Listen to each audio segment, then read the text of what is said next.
Good morning, all of you. Welcome to Santiniketan Online Education Program. Myself Pranjal, PGT Physical Education. आज का जो हमारा topic है, नया टॉपिक है unit third, yoga and life style. ठीक है, जो हमारी थर्ड चैप्टर है योगा एंड लाइफ स्टाइल, और इसमें हमारी जो पहली हेडिंग है वो है आसन एज अ प्रिवेंटिव मेजर। ठीक है, फर्स्ट हेडिंग हमारी कौन सी है? आसन एज अ प्रिवेंटिव मेजर्स। ठीक है, यानी हम पहले पढ़ेंगे आसन के बारे में। जाहिर सी बात है कि आप लोगों को सबको पता होगा कि आसन क्या है। नॉर्मल आप लोग सबने योगा के बारे में इतना तो पढ़ा ही होगा कि आसन योगा तो क्या है, लेकिन जो आज का जो हमारा चैप्टर है ना वो हमारा किससे रिलेटेड है? हमारी लाइफ स्टाइल से। योगा एंड लाइफ स्टाइल यानी जीवन शैली, यानी योग तो यही है प्लस किससे रिलेटेड है? हमारी जीवन शैली। जो हमारी जीवन शैली है, लाइफ स्टाइल है, उन दोनों का कॉम्बिनेशन के बारे में बताया है कि उन दोनों का कॉम्बिनेशन क्या हमारी डेली लाइफ। ठीक है, तो इस चैप्टर काफ़ी इंटरेस्टिंग चैप्टर है एंड आता ही आता है 5 नंबर का तो आता ही है इस चैप्टर से। तो मैंने जैसे आपको बताया कि शुरू के जो 3 चैप्टर हैं हमारे बुक के, वो काफ़ी इंपॉर्टेंट चैप्टर है, कम से कम 20 मार्क्स के तीनों चैप्टर है। तो हम अपनी पहली हेडिंग की स्टार्टिंग करते हैं, आसन एंड प्रिवेंटिव मेजर। यानी क्या है कि आसन जो है, जो आसन है वो प्रिवेंटिव का काम करता है, ऐसा यानी निवारक का काम करता है हमारी रोग या रोकथाम में, यानी जो भी बीमारी है, जो हमारी लाइफ स्टाइल डिजीज है, उसमें जो आसन का काम क्या है, या वो एक निवारक का काम करता है या प्रिवेंटिव मेजर का काम करता है, तो उसी के बारे में हम बुक में पढ़ेंगे। ठीक है, तो देख लो बुक में थोड़ा सा आपका क्या थोड़ी सी समरी दी हुई है, देखते हैं क्या है। The health of human being is the distorting day by day, and lifestyle diseases are skipping due to factors such as sedentary lifestyle, bad diet, and increasing presence of bacteria, parasites, and virus in the environment. Globally, the challenge is to develop new and stronger antibodies and drugs to control and kill these new virus and bacteria. In such circumstances, आसन play an important role in preventing the onset of many adverse health condition. यानी क्या है कि आज के समय में यानी इतनी भागदौड़ वाली जिंदगी में क्या हुआ है कि लोग बागों का जो यानी जो डाइट है, यानी जो ह्यूमन बीइंग की जो हेल्थ है वो काफ़ी गिरती जा रही है, क्योंकि आजकल लोगों के पास टाइम ही नहीं है अपनी हेल्थ के लिए कि हम अपनी हेल्थ को एक स्पेशल टाइम देकर उसको थोड़ा ध्यान दें। लेकिन क्या है, लोग बाग पैसे के पीछे भागने के, अपनी ज़रूरतों को पूरी करने के लिए क्या उनके लिए उनके पास टाइम नहीं है। तो ये काफ़ी गलत चीज़ है कि आप अगर अपनी हेल्थ को नहीं देखोगे ना तो पैसे का कोई मतलब नहीं है। तो सेम आपकी बुक में यही है। और फिर क्या, इन्वायरमेंट में आपने देखा बैक्टीरिया, पैरासाइट, नए नए वायरस जनरेट हो रहे हैं। आप खुद ही आप देख लो, जैसे कि कोरोना वायरस, कोविड-19 का जो वायरस है, यानी पूरी दुनिया को रोक के रख दिया उसने। तो ये क्या है, ये हम लोगों का ही एक हमारी गलतियों का नतीजा है कि हम यानी इन्वायरमेंट को इतना दूषित करते जा रहे हैं पूरी दुनिया, यानी उसकी जिम्मेदार कौन है? हम लोग उसके जिम्मेदार हैं। तो नए नए जो बैक्टीरिया, पैरासाइटिस, वायरस हैं ये आते रहेंगे। अगर हम लोग नहीं सुधरे या हमने अपनी लाइफ स्टाइल में चेंजेस नहीं लाए तो ये चीज़ें आती रहेंगी। अभी कोविड-19 का वायरस आया, इसके बाद कुछ और वायरस आएगा, तो इसकी जिम्मेदारी सिर्फ हमारी है, हम इसके जिम्मेदार और कोई नहीं है। हम लोग ध्यान देते नहीं हैं तो वो हमको भुगतना है, उसका नतीजा हम ही भुगतते हैं। ठीक है, लेकिन आसन, इसमें जो आसन का रोल है वो जब हमने बताया कि इतना दूषित हमारा इन्वायरमेंट है और हम टाइम भी नहीं दे रहे हैं, हम अपनी ज़रूरतों की पूर्ति के लिए पीछे पीछे भाग रहे हैं सबको ना हम टाइम, तो उसमें मेन चीज़ आपकी बुक में यही है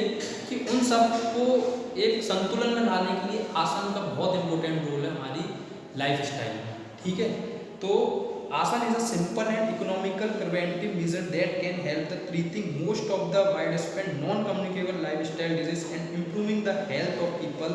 The aim of the asana is to clean the body from within, fix the internal implants and the strengthen the exteriors. The enables you to become fully aware of your body.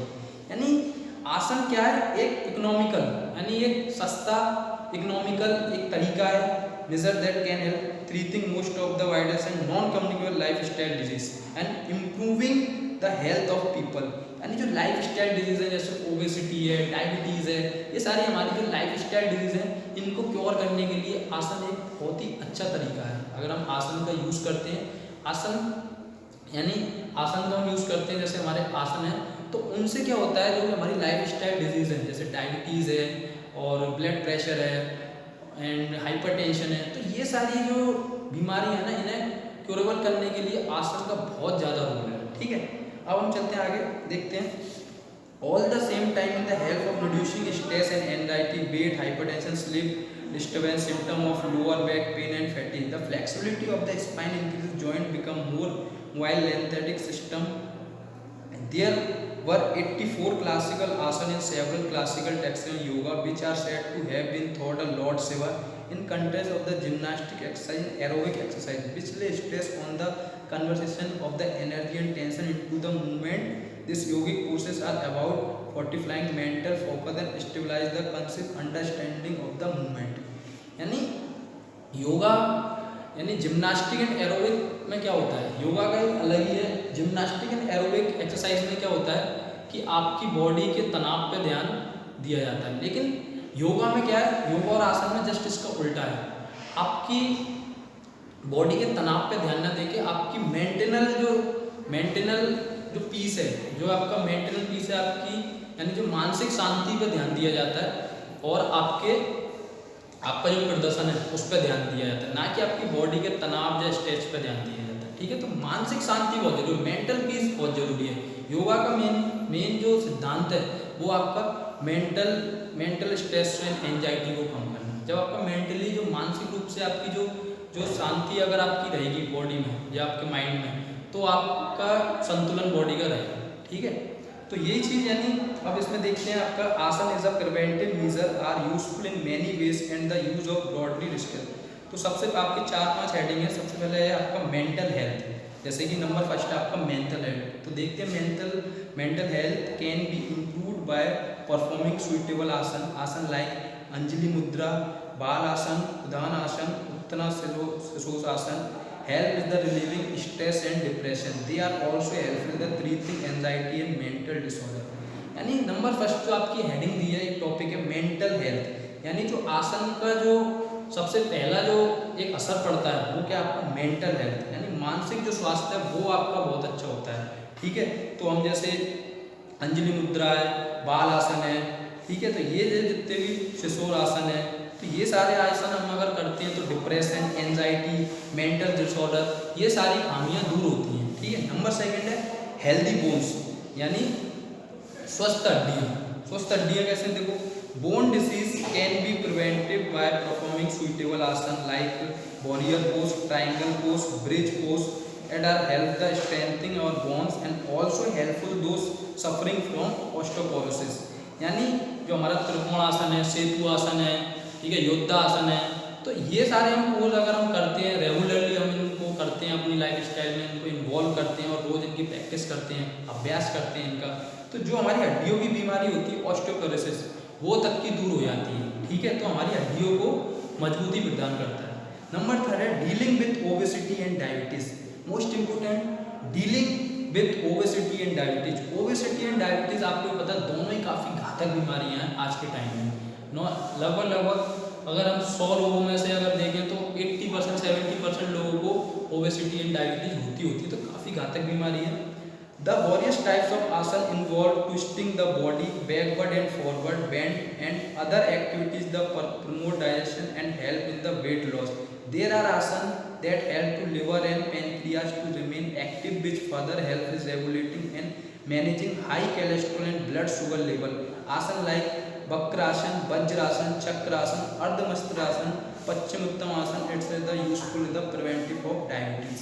यानी diabetes के लिए and obesity के लिए हमारे आगे और पीछे झुककर करने वाले आसन हैं, जो जैसे पश्चिमोत्तम आसन है, वज्रासन है, चक्रासन है, मत्स्येंद्रासन है, ये सारे जो भी आसन अगर हम इनका यूज करते हैं तो डायबिटीज एंड ओबेसिटी, तो हम दोनों बीमारियों से हम उनकी रोकथाम कर सकते हैं। जैसे हम अभी ओबेसिटी का जो अलग से जो ये टॉपिक है ना ओबेसिटी का, उसमें हम पढ़ेंगे ये सारे आसन। इनके मैं पोस्चर आपको बुक में दिखाऊंगा और आप लोगों को भी बुक में ही देख के योगा का आपको रेगुलर प्रैक्टिस करनी है। एंड अपने घर वालों को भी, जो आपके बड़े हैं जिन्हें लाइफ स्टाइल डिजीज होने की संभावना ज़्यादा होती है, तो उन्हें भी बताना है कि कैसे करते हैं। उनके पूरे मैं आपको प्रोसीजर बताऊंगा, बेनिफिट्स बताऊंगा, कंटेंडिकेशन बताऊंगा कि किस स्थिति में उन्हें नहीं करना चाहिए। तो ये सारी चीज़ें अभी आपके नेक्स्ट हेडिंग ओबेसिटी वाले में, ठीक है। एंड अब देखते हैं, अब आपके आसन जो हैं 4 तरीके में बांट दिए। स्टैंडिंग आसन, फॉरवर्ड एंड बैकवर्ड बेंडिंग आसन, ट्विस्टिंग आसन एंड लेइंग आसन, ठीक है। यानी स्टैंडिंग आसन मतलब खड़े होकर करने वाले आसन, ठीक है। तो देखते हैं स्टैंडिंग आसन लाइक अर्धचंद्रासन, ताड़ आसन help is promoting joint and muscle flexibility, increasing the stamina of the body. जो भी आपके खड़े होकर आसन है, जैसे आपके ताड़ आसन है, ठीक है, और आपका अर्धचंद्र आसन है ये, और आपका त्रिकोण आसन है, तो ये सारे खड़े होकर आप करने वाले आसन हैं, ठीक है। तो ये आपकी flexibility and joint and muscle flexibility increasing the stamina of the body, और आपकी जो बॉडी का स्टेमिना है उसे ग्रोथ करते हैं।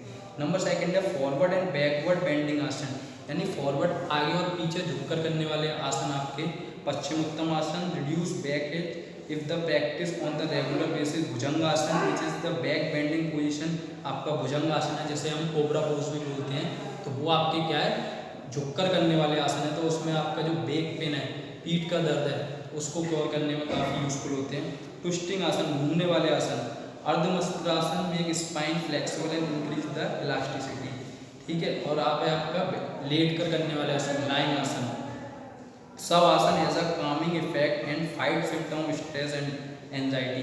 सब आसन आपका एक ऐसा आसन है जैसे बोलते हैं ना कि आराम की स्थिति में जो हम करते हैं, बिल्कुल लेट कर, बिल्कुल सब आसन सब की तरह एक हमारी स्थिति होती है बॉडी की। आसन में मेन चीज़ आपको क्या, आपकी स्थिति, जो आपका पोस्चर है, पोस्चर पर ध्यान देना है कि आपका पोस्चर कैसा है। आपकी बॉडी का जो पोस्चर है ना, वो एक तरीके का आसन है। अब आपका सब आसन है, सब आसन में क्या आपका पोस्चर कैसा होना चाहिए, बिल्कुल सब की स्थिति में, ठीक है। अब आपका त्रिकोण आसन है या ताड़ आसन है, तो वृक्ष की स्थिति में आपका पोस्चर होना चाहिए आपकी बॉडी का। तो मेन चीज़ है, अगर आपका बॉडी का पोस्चर अच्छा है, पोस्चर यानी जब आप बैठ रहे हो, बैठ कर पढ़ रहे हो, तो आपकी बैक कैसी होनी चाहिए, ये नहीं कि बिल्कुल झुकी होनी चाहिए या आपकी स्पाइन बेंड हो रही है, नहीं, आपकी स्पाइन सीधी होनी चाहिए। गर्दन की स्थिति कैसी है, तो वो आपका पोस्चर, आपका चलने का ढंग, जब भी हम चलते हैं तो एक अच्छी स्थिति में कैसे चलते हैं, तो वो सारी चीज़ें क्या है, आपका पोस्चर, आपका अगर पोस्चर अच्छा हुआ तो आपकी बॉडी लैंग्वेज भी अच्छी होगी। तो आपने देखा कोई लोग बड़े झुक के चलते हैं, कोई पैरों को घिस के चलते हैं, तो ये क्या बैड हैबिट्स हैं। और आपकी जैसे ही आप इसकी स्थिति, आप बहुत समय से अगर इसी स्थिति में चल रहे हो, तो आपको उसी की आदत पड़ जाएगी और आपकी बॉडी या हड्डियाँ भी उसी चीज़ में ढल जाएंगी। तो क्या आपको डिसऑर्डर हो सकता है, जैसे काइपोसिस है, फ्लैट फुट है, तो ये सारी चीज़ क्या है, वो डिसऑर्डर में आ जाती है, ठीक है। तो आपको अपनी बॉडी का जो पोस्चर है वो काफ़ी बैलेंस होना चाहिए, संतुलन की स्थिति में होना चाहिए, तभी आपकी बॉडी लैंग्वेज अच्छी होगी। तो योगा और आसन करने का सबसे बड़ा जो फायदा है वो आपका बॉडी लैंग्वेज। अगर आप योगा या आसन रोज करते हो तो आपका बॉडी लैंग्वेज बहुत ही बैलेंस बॉडी लैंग्वेज होगा। वो दूर से आप कोई भी बता देगा कि ये बंदा, अलग से ही आप दिखोगे, भीड़ में भी आप चल रहे होगे ना तो अलग से आप दिखोगे। तो ये बहुत बड़ा फायदा है योगा और आसन करने का, ठीक है। तो आई होप कि आपको ये वाला टॉपिक समझ में आ गया होगा, आसन एज अ प्रिवेंटिव मेजर, ठीक है। तो अब हम नेक्स्ट हेडिंग है, जो हमारी मेन हेडिंग है, वो आपकी ओबेसिटी। ओबेसिटी का मतलब आपको सबको ही पता है, मोटापा, ठीक है। ओबेसिटी, अब इसमें प्रोसीजर, बेनिफिट्स एंड कॉन्ट्राइंडिकेशन हम कौन कौन से पढ़ेंगे, वज्रासन, हस्तासन, त्रिकोणासन, अर्धमस्तकासन। तो हम ये 4 आसन पढ़ेंगे, ठीक है। चारों आसनों के बारे में मैं आपको पढ़ाऊंगा इस हेडिंग में। लेकिन सबसे पहली बात है कि ओबेसिटी, ओबेसिटी को कैसे हम पहचानें कि कोई व्यक्ति ओबेसिटी की स्थिति में है। तो मैं आपको पढ़ा चुका था पिछले ही चैप्टर में कि ओबेसिटी को हम कैसे देखते हैं, कैसे फाइंड करते हैं, ठीक है। तो पहले हम पढ़ते हैं इसकी summary. It is the physical condition in which a person has accumulated so much body fat that is might have a negative effect on his health. Obesity has become a universal problem worldwide. It has more than doubled since 1980. The problem with obesity is that it exposes the person to potential serious health risks. Obese people are always prone to several potential diseases such as arthritis, hypertension, cancer, flat foot, respiratory disease, liver problem, diabetes, etc.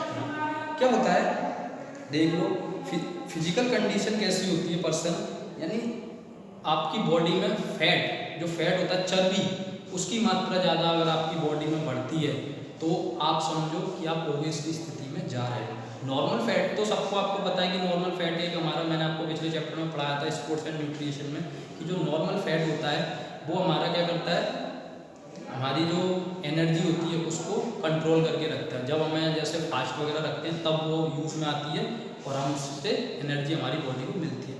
लेकिन एक निश्चित मात्रा से ज़्यादा अगर आपकी body में fat है, फैट डिपोजिशन है, तो आप समझ जाओ कि हम मोटापे की तरफ जा रहे हैं। ठीक है, तो यही चीज़ है। और जो व्यक्ति मोटापे की तरफ जाता है या मोटापे की शिकायत होती है, तो उसे क्या होता है, उसको यानी एक प्रॉब्लम क्या रहती है, सीरियस हेल्थ रिस्क प्रॉब्लम होती है, यानी उसे बीमारियां लगने के बहुत चांसेस होते हैं। कौन कौन से, जैसे अर्थराइटिस है, हाइपरटेंशन है, कैंसर है, फ्लैट फुट है, रेस्पिरेटरी डिजीज़ है, एंड लिवर प्रॉब्लम, डायबिटीज़। तो ये सारी प्रॉब्लम होने की बहुत संभावना है। और ये प्रॉब्लम सिर्फ ये नहीं कि हम इंडियन लोग में, ये एक यूनिवर्सल यानी वर्ल्ड वाइड प्रॉब्लम के रूप में खड़ी हो गई है, यानी बहुत ज़्यादा, यानी पूरी पृथ्वी पर ही इसका मोटापे का संकट है। जब फॉरेनर कंट्रियों को देख लें या हम अपने कंट्री को देख लें, तो बहुत ज़्यादा एक घातक बीमारी है।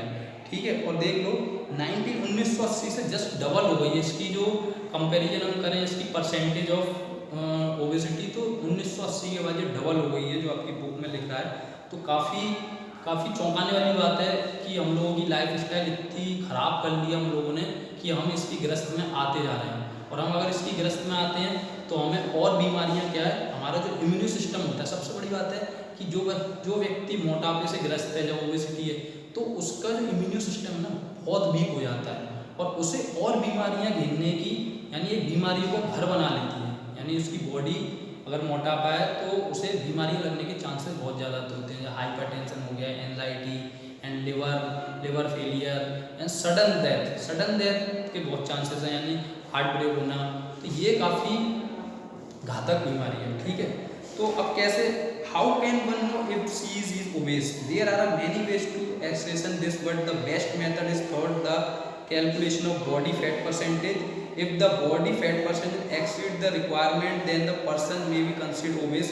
Another matter is the use of the body mass index, which can be calculated using the following formula. यानी मैंने आपको पहले ही बता चुका था स्पोर्ट्स एंड न्यूट्रिशन वाले में कि बॉडी मास इंडेक्स से हम पता लगा सकते हैं कि ओबेस की स्थिति में है या व्यक्ति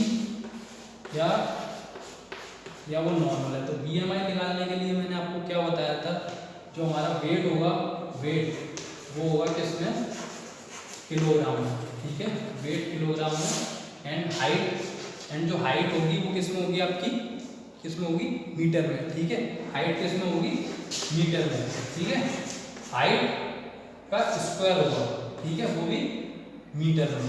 ठीक है, तो ये जो फॉर्मूला है BMI निकाल के, अगर 25 से ऊपर हमारा BMI आता है तो वो ओबेस की स्थिति में है। तो इस फॉर्मूला से हम कैलकुलेट करके निकाल सकते हैं किसी भी व्यक्ति कि वो ओबेस में है या वो ओबेसिटी के ऊपर वाली स्थिति में। ठीक है, तो ये जब हम फैट परसेंटेज निकाल के भी उसका कैलकुलेट करके उसको भी निकाल सकते हैं। तो ये तो हो गया कि हम कैसे जाने कि व्यक्ति ओबेस है, ओबेसिटी की लिस्ट में है। ठीक है, अब इसकी कुछ और भी कारण है, जैसे genetic, over eating, frequency of eating, physical inactivity, psychological factor, तो वो भी हम देख लेते हैं। नंबर फर्स्ट है genetic. A person is more likely to develop obesity if one or both parents are obese. Genetic also effect hormones in fat regulation. यानी क्या होता है, जेनेटिक भी होता है।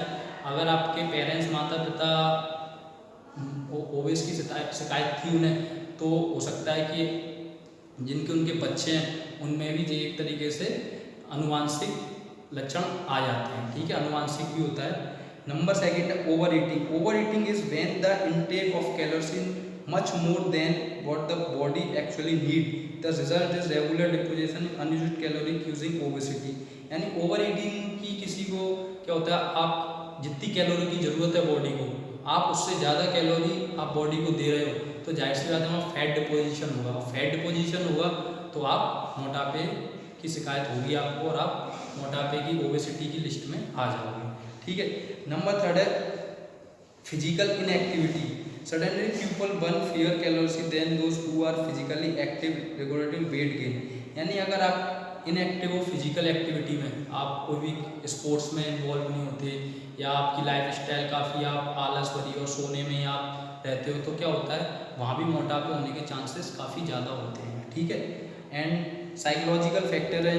For some people emotional influence eating habits which is turn as a being eating it's occur out of sadness boredom and stress. यानी कुछ लोग क्या होते हैं, उनकी जो फीलिंग होती है, भावना होती हैं, वो गुस्से के कारण या किसी चीज़ से चिढ़ने के कारण वो बहुत ज़्यादा खाना, यानी कहते हैं ना ठूस कर खाना खाना, तो उससे कारण से भी क्या आपको होता है, मोटापे की शिकायत आती है। तो ये काफ़ी आपके 4 एक उदाहरण थे, ठीक है, नॉर्मली आपकी कि कैसे कैसे मोटापे, अगर हम इन चीज़ों को फॉलो करेंगे तो हमें मोटापे की शिकायत होगी, अगर हम इन चीज़ों को फॉलो नहीं करेंगे तो हमें मोटापे की शिकायत कम होगी, ठीक है। तो ये ओबेसिटी का आपको पता लग गया होगा कि ओबेसिटी कैसे निकालते हैं, कैसे जाने कि वो व्यक्ति ओबेस की लिस्ट में है एंड किन किन कारणों से ओबेसिटी आती है, ठीक है। और उनके मैंने आपको दुष्प्रभाव भी बता दिए कि कौन कौन सी बीमारी लगने के चांसेस होते हैं। कि आई होप कि आपको ओबेसिटी का जो टॉपिक है वो क्लियर हो गया होगा। अब बात आती है कि इसको ओबेसिटी को कम करने के लिए कौन कौन से आसन हैं, ठीक है। तो नंबर फर्स्ट है आपका वज्रासन। अब आपको बुक में देखना होगा कि कैसे, मैं भी आपको दिखाऊंगा बुक में कौन सा। तो वज्रासन के बारे में पहले पढ़ लेते हैं, फिर हम बताते हैं। Vajrasana is the simple sitting pose which can be practice for 15 to 20 minute daily, specially after meal at is the speed of digestion. It also called the diamond pose. यानी वज्रासन जो पहला आपका आसन है वो 15 से 20 मिनट अगर हम डेली करते हैं, और स्पेशली खाना खाने के बाद, ये एक ऐसा आसन है जो खाना खाने के बाद करना चाहिए, क्योंकि उससे हमारा जो डाइजेस्टिंग सिस्टम है वो काफ़ी स्ट्रॉन्ग होता है, ठीक है। तो यही एक ऐसा आसन है जो हम कहते हैं ना कि सब कहते हैं खाली पेट योगा आसन करनी चाहिए, लेकिन यही एक ऐसा आसन है वज्रासन जो खाना खाने के बाद करना चाहिए, after taking meal, okay.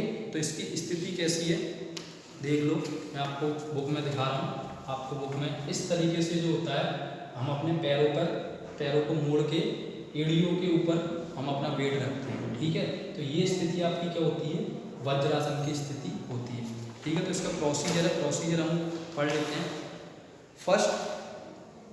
First knee down on the flat surface, you may use a mat, your lower leg should stretch backward with the toes crossing each other, ठीक है। Sit with your buttock resting on the heels and the thigh on the calf muscles, your spine should be straight and your head should face forward, rest your hand on the knee.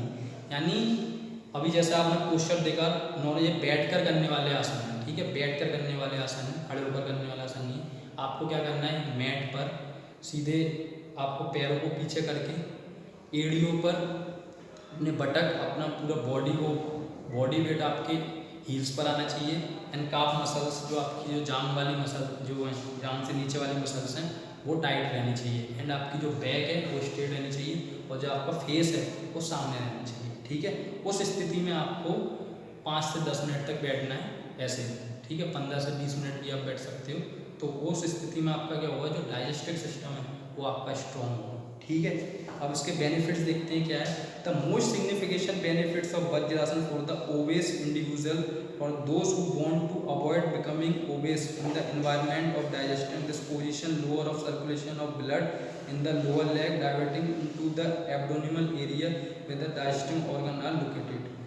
Vajrasan helps in case of gasiness in the stomach and stop the formation of ulcer, also brings relief from constipation. यानी वज्रासन पेट से related जितनी भी आपकी बीमारियां या खामियां हैं उन सब को दूर करता है। जैसे आपका कॉन्स्टिपेशन है, गैस्ट्रिक प्रॉब्लम है, डाइजेस्टिव प्रॉब्लम है, तो ये सारी जितनी भी पेट से रिलेटेड जो प्रॉब्लम है उन सारी प्रॉब्लमों को कवर करता है कौन सा आसन, वज्रासन, ठीक है। तो इसके आपको प्रोसीजर पता चल गया, बेनिफिट्स पता चल गया। अब है कंटेंडिकेशन वो है जो जिस स्थिति में इसे हम नहीं कर सकते। जैसे देख लो, patient of knee and back injury should be extra careful while practicing the position and should take it up only under the guidance of the trained expert. यानी जो नी की प्रॉब्लम है, जैसे घुटने में प्रॉब्लम है या कमर में प्रॉब्लम है, तो उस स्थिति में इस योगा को ना करें, या करेंगे तो ट्रेंड एक्सपर्ट की देखरेख में करें, ठीक है। एंड अब जो हमारा सेकंड आसन है वो है कौन सा, हमारा खड़े होकर आसन वाला हस्तासन, ठीक है। हस्तासन की आप स्थिति देख लो, हस्तासन की स्थिति क्या है, हस्तासन या ताड़ासन भी हम इसे बोल सकते हैं। तो ये स्थिति जो आपकी है ये हस्तासन, ठीक है। ये खड़े होकर करने वाला योगा है, ये भी अभी हमारा ओबेसिटी में इंक्लूड है, ठीक है। तो देखते हैं Hastasana is the standing yoga pose. Is the complete name is Ardha Hastasana. It is also called the upward salute pose.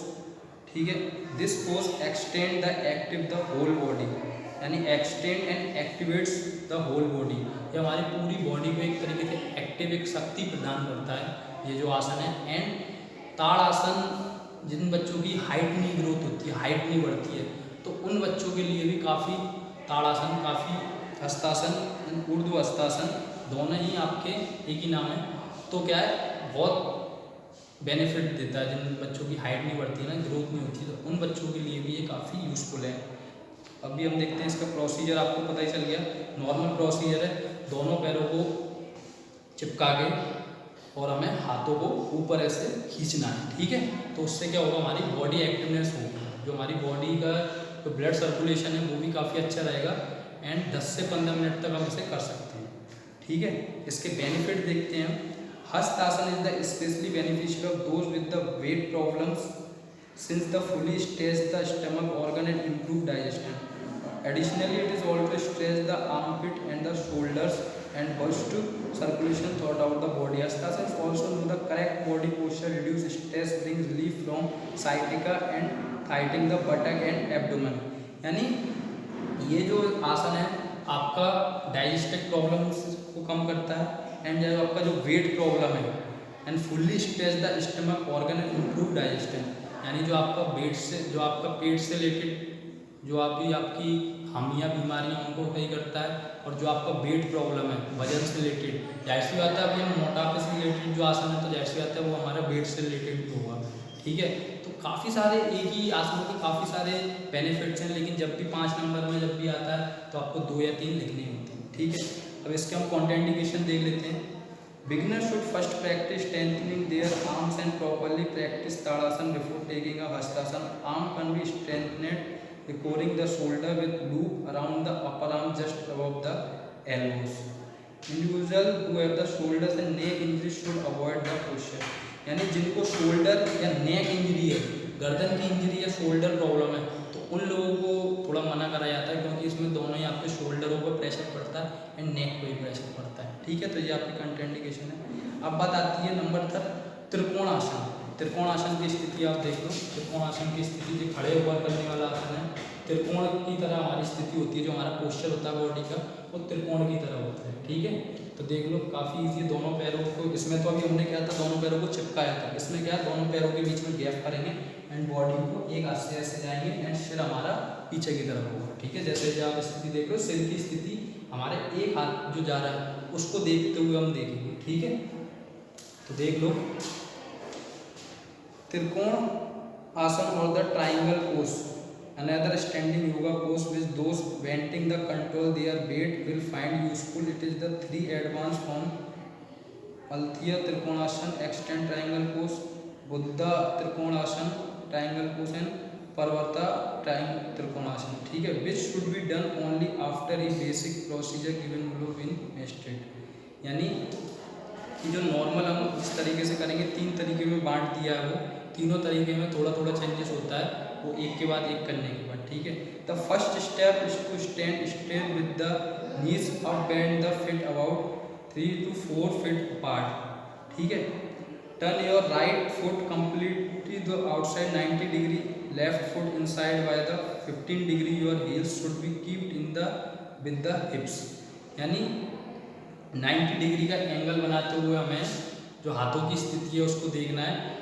And outside the foot, left foot inside the 15 degree and left foot से 15 degree का angle देखना है, ठीक है। तो जब हम इसे धीरे धीरे करेंगे ना, तो नॉर्मल प्रोसीजर में आ जाता है। बट एक बार आपको क्या है, किसी भी योगा आसन को हम ये नहीं कि गलत तरीके से करें और एकदम नहीं करना, धीरे धीरे सीख के फिर उसको सिंपल टू कॉम्प्लेक्स की तरफ जाना है। पहले सिंपल स्थिति, उसकी जो बेसिक स्थिति है उसे सीखेंगे, बेसिक स्थिति जब अच्छी हो जाएगी तब थोड़ा सा एडवांस करेंगे, ये नहीं कि सीधे डायरेक्ट एडवांस में जाना है। तो यही जो बिगिनर होते हैं यही गलती करते हैं, वो क्या करते हैं, पहले एडवांस में जल्दी पहुंचते हैं। तो हमें एडवांस नहीं, जैसे स्टेप्स होती है ना 1 by 1, ऐसे हम टॉप पे जाते हैं। तो सेम ऐसे ही प्रोसीजर इसमें यूज़ करना है, पहले बेसिक पोजीशन सीखनी है, फिर उसकी एडवांस पोजीशन सीखनी है, ठीक है। अब इसके देखते हैं बेनिफिट्स क्या है। It also improve flexibility of the spine and correct the posture of the shoulders, it message the pelvic organ and strengthening them, it reduce stiffness on the back, neck, shoulder and नी। यानी जो भी stiffness है, जकड़न होती है जो हमारी back, कमर में, गर्दन में, शोल्डर में, तो ये एक तरीके होल बॉडी को एक्टिवनेस करती है, पूरी बॉडी को एक्टिवनेस करती है। तो जो भी स्टिफनेस होती है, जकड़न होती है, उस जकड़न को दूर करती है।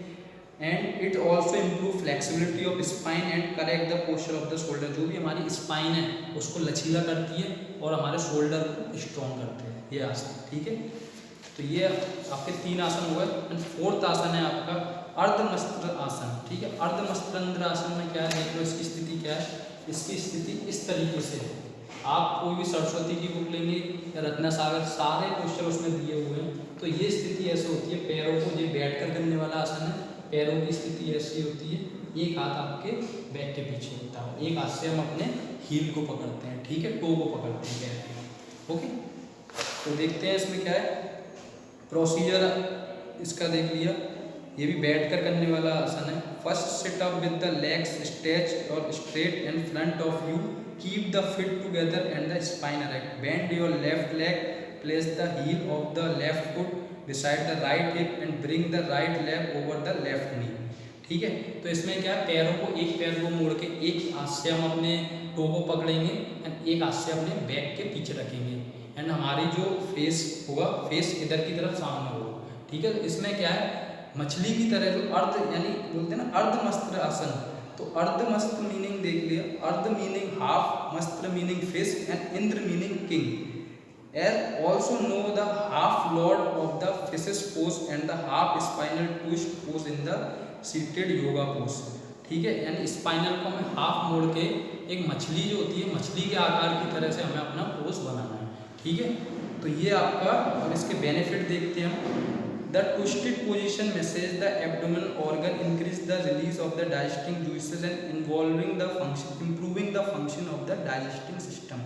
यानी जो हमारा एब्डोमिनल ऑर्गन है, जो हमारे पेट से रिलेटेड जो तंत्र है, ऑर्गन है, अंग है, increase the release of the digesting juice, जो हमारे जो डाइजेस्टिंग जूस हैं, जो हमारे पाचक रस हैं, उनको इम्प्रूव करती है and functioning of the digesting system. और जो हमारा जो डाइजेस्टिव सिस्टम होता है, पाचन तंत्र होता है, उसका जो फंक्शन होता है उसे स्ट्रॉन्ग करता है जैसा। The bring relief from the stiffness, stress and tension in the back. जो हमारी बैक होती है उसमें जो जकड़न है, स्टिफ एंड स्ट्रेस, जो भी तनाव है, उस तनाव को दूर करता है जैसा। It's improve the circulation of blood, it's improve the flexibility of the back muscles, leg muscles and tones of the muscles. यानी जो हमारी बॉडी की जो मसल्स होती हैं उनमें क्या फ्लेक्सिबिलिटी में लचीलापन, जो हमारी मसल्स होती हैं उनमें लचीलापन आता है। तो ये आपके 4 आसन हुए। 4 आसन कौन कौन से आपके, वज्रासन, हस्तासन, त्रिकोणासन एंड अर्धमस्त्रासन, ठीक है, अर्धमस्तंद्रासन। तो आपके 4 आसन हो गए। चारों आसन आई होप कि आपको अच्छे से समझ में आए होंगे। और वो भी चारों आसन आपके किस में, ओबेसिटी। अभी हम बात कर रहे थे ओबेसिटी, इसके बाद हम नेक्स्ट वीडियो में बात करेंगे डायबिटीज, फिर हम बात करेंगे जॉइंट पेन। न्यू सिलेबस जो CBSE ने दिया, इस चैप्टर में आपका जो बैक पेन वाला है वो नहीं आएगा, तो उसे हम नहीं पढ़ेंगे। बाकी इसके बाद जो डायबिटीज़ है, जॉइंट पेन है, वो हम पढ़ेंगे। उन सब में भी ये आसन काम में आएंगे, यूज़ में आएंगे। तो इसलिए ये जो ओबेसिटी और डायबिटीज़ है ये काफ़ी इंपॉर्टेंट है। तो ओबेसिटी का आज मैंने बता दिया कि ओबेसिटी क्या होती है, कैसे इसको देखते हैं कि कौन व्यक्ति ओबेस की लिस्ट में है या नहीं है। उनको क्योरेबल करने के लिए कौन कौन से आसन हैं आपके, वज्रासन हो गया, ताड़ासन हो गया, ठीक है, त्रिकोणासन हो गया एंड अर्धमस्तंद्रासन हो गया। तो चारों के मैंने आपको प्रोसीजर बता दिए, पोस्चर बता दिए, बेनिफिट हो गए, कंट्राइंडिकेशन हो गए, किस स्थिति में नहीं होते हैं। तो आई होप कि आपको जितना मैंने आज पढ़ाया दोनों टॉपिक ईजी तरीके से और अच्छे तरीके से क्लियर हो गए होंगे। और आपको बुक में ये पोस्चरों को देख के आपको ये पोस्चर आपको योगा करना है। वज्रासन हुआ जो आपका, या आपका भुजंगासन अभी आगे पढ़ेंगे, और आपके शवासन है। तो ये आसन, ताड़ासन है, इनकी आपको प्रैक्टिस करनी है। एंड अपने घर में जो भी बड़े हैं जिन्हें डायबिटीज़ है, मोटापे की शिकायत है, उनको भी आपको करवानी है, जिससे कि आपकी जो लाइफ स्टाइल डिजीज़ है वो ना हो और आपका जो बॉडी है वो स्वस्थ रहे हमेशा, ठीक है। तो मिलते हैं नेक्स्ट वीडियो में। Good bye, take care.